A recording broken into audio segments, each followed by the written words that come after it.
দর্শক, খবরের কাগজে ডিজিটাল থেকে আপনাদের স্বাগত জানাচ্ছি। আমি শাহনাজ পারভীন। এখন দেখছেন যে আমি আছি যে নির্বাচন ভবনে আমাদের খবরের কাগজের যে কেন্দ্রীয় ফলাফল মানে ভোটের খবর সংগ্রহ এবং ফলাফল ঘোষণার যে কেন্দ্র স্থাপন করা হয়েছে বা এটা আমাদের অস্থায়ী স্টুডিও আমরা বলছি, সেই স্টুডিওতে আপনাদের স্বাগত জানাচ্ছি। আমি আমার এই স্টুডিওতে এখন উপস্থিত আছেন আমার শ্রদ্ধেয় সহকর্মী বড় ভাই মতলুব মল্লিক, আর সাথে আছেন মৃত্তিকা সাহা। তারা দুজন আমাদের এই স্টুডিওতে এখন হাজির হয়েছেন। আমরা আসলে ওনাদের কাছ থেকে জানবো যে সকাল থেকে ওনারা বেশ কয়েকটা কেন্দ্র পরিদর্শন করে এসছেন, সেই কেন্দ্রগুলোতে ভোটের পরিবেশ কেমন ছিল, ভোটারদের যে অনুভূতি, সেই ব্যাপারগুলো তাদের কাছ থেকে জানবো। ভাইয়া, আপনাকে স্বাগত জানাচ্ছি আমাদের খবরের কাগজে ডিজিটাল থেকে। আপনি তো সকাল থেকে বেশ কয়েকটি কেন্দ্রে গিয়েছিলেন, সেখানকার পরিবেশ কেমন ছিল, ভোটাররা এবং কারা কারা সেখানে ভোট দিতে গিয়েছিলেন? ধন্যবাদ এলিস। আমি আজকে সকালে 7:30 থেকে ভোট শুরু হলে আমরা দুজন, আমি এবং মৃত্তিকা দুজন মিলে মগবাজার হাতিরঝিল এলাকায় ঢাকা 12 আসনের বেশ কয়েকটি কেন্দ্রে ঘুরে দেখেছি। আমরা প্রথমে শেরে বাংলা স্কুল অ্যান্ড কলেজে যে কেন্দ্রটি আছে, ওই স্কুলে কয়েকটি কেন্দ্র, তার মধ্যে শুরুতে আমরা নারী ভোটারদের উপস্থিতি দেখেছি প্রায় শতভাগই বলবো, কারণ সেখানে শুরু থেকেই আমরা যে 1 ঘন্টারও বেশি সময় অবস্থান করছিলাম, এর মধ্যে নারী ভোটাররাই ভোট দিয়েছেন। এর মধ্যে নতুন যারা ভোটার হয়েছেন তাদের উপস্থিতিও লক্ষ্য করা গেছে এবং তাদের অনুভূতি খুবই চমৎকার। তারা প্রথমবারের মতো ভোট দিচ্ছেন। সুষ্ঠু এবং শান্তিপূর্ণ পরিবেশ তাদের কাছে খুব ভালো লেগেছে বলে আমাদেরকে জানিয়েছেন।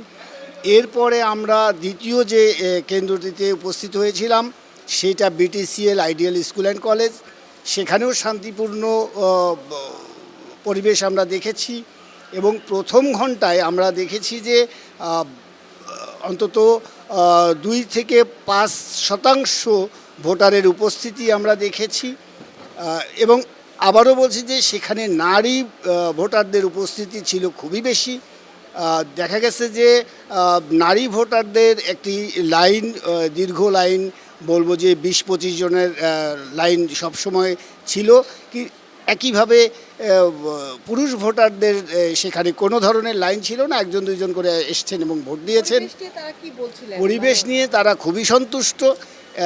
এই রকম পরিবেশ আগে কখনো তারা দেখেননি। যারা নতুন ভোটার তাদের কাছে যেমন একটা আগ্রহের জায়গা ছিল, বিশেষ করে অনেক বয়োবৃদ্ধ লোককেও আমরা সেখানে আসতে দেখেছি এবং তারা যে শান্তিপূর্ণ পরিবেশ দেখে খুবই আনন্দিত হয়েছে এবং তারা উৎসাহ পেয়েছে ভোটের ক্ষেত্রে।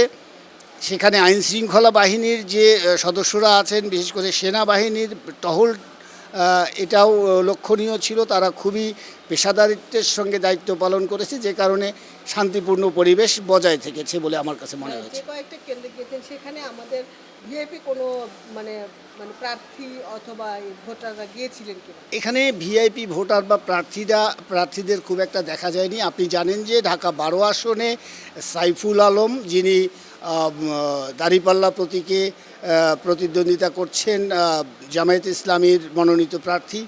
আরেকজন সাইফুল আলম নীরব, তিনি হলেন স্বতন্ত্র প্রার্থী, যদিও তিনি বিএনপি রাজনীতিতে যুক্ত ছিলেন একটা সময়। আরেকজন আছেন সাইফুল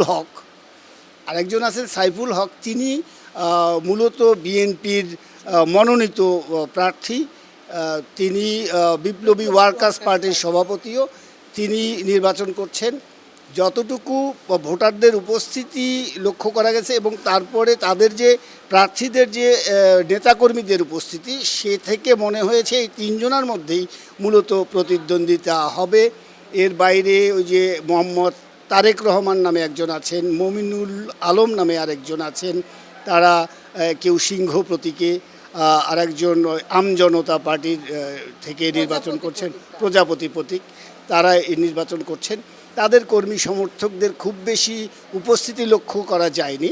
মূলত আমি আবারও বলবো যে সাইফুল আলম জামাতের প্রার্থী, সাইফুল আলম নীরব, তিনি স্বতন্ত্র প্রার্থী এবং সাইফুল হক বিএনপি মনোনীত বিপ্লবী ওয়ার্কার্স পার্টি প্রার্থী কোদাল মার্কা। এই তিনজনের মধ্যেই মোটামুটি একটা ভোটের ত্রিমুখী লড়াইয়ের মধ্যে ওই আসনটি আছে বলে আমি লক্ষ্য করেছি। প্রীতিকা আপা, আপনিও তো ছিলেন কেন্দ্রে, তো ওখানে ভোটারদের অনুভূতিগুলো কেমন ছিল, কি বলছিলেন তারা? আমরা পেয়েছি নতুন ভোটার, খুবই উৎসাহ উদ্দীপনামূলক একটা বক্তব্য দিয়েছেন তারা, খুবই প্রাণবন্তভাবে তারা ভোট দিয়েছেন এবং কেন্দ্রের যে বর্ণনা দিলেন পরিবেশ খুব শান্ত এবং কোনো রকমের কোনো বিশৃঙ্খলা দেখা যায়নি। ভোটগ্রহণ কর্মকর্তাদের সাথে কি আপনারা কথা বলেছেন? তাদের সাথে কথা বলার সুযোগ থাকে? আমরা প্রিজাইডিং অফিসারের সাথে কথা বলেছি, তারাও বলছে আমাদের আমরা যে কয়টা কেন্দ্রে গিয়েছি সেখানে কোনো ধরনের কোনো অপ্রীতিকর ঘটনা ঘটেনি। আরেকটি বিষয় হলো যে ভোটারে আপনারা দেখেছেন যে ওইসব কেন্দ্রগুলোতে নারী ভোটারদের উপস্থিতি ছিল, সংখ্যালঘু নারীদের উপস্থিতি এবং সংখ্যালঘু ভোটারদের নিয়ে এমনিতে একটা আতঙ্ক কাজ করছিল, সে ব্যাপারটা কেমন দেখেছেন? তাদের সাথে কথা বলা সম্ভব হয়েছে? না, আমরা কোনো সংখ্যালঘু, কারণ আমরা যেই এলাকায় গিয়েছি এখানে আসলে বেশিরভাগই বোরখা পরা নারীদেরই বেশি দেখেছি। সংখ্যালঘু নারী খুব একটা চোখে পড়ে নাই, 1-2 জন দেখেছি। তবে একজন বয়স্ক, ওনার বয়স কত জিজ্ঞাসা করেছি আমি, তো বলছে যে আমি বয়স জানি না, দেখে মনে হলো 90-র উপরে, মানে 90-এর উপরে তার বয়স। সে তার ভাগ্নির সহযোগিতায় ভোট দিতে আসছেন। ধন্যবাদ প্রীতিকা। দর্শক শুনছিলেন যে আমাদের সহকর্মীদের যে অভিজ্ঞতাটা হয়েছে, ভোটারদের সাথে ওনারা কথা বলেছেন, প্রিজাইডিং অফিসারের সাথে কথা বলেছেন, সব মিলিয়ে শান্তিপূর্ণ পরিবেশে আসলে ওনারা ভোট গ্রহণের চিত্রটা দেখে এসেছেন।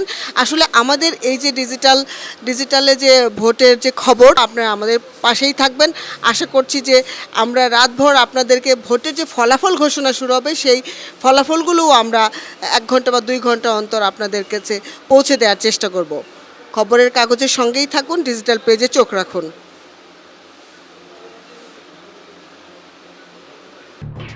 এলো খবরের কাগজ, নিখাত, নির্ভীক, নিরপেক্ষ।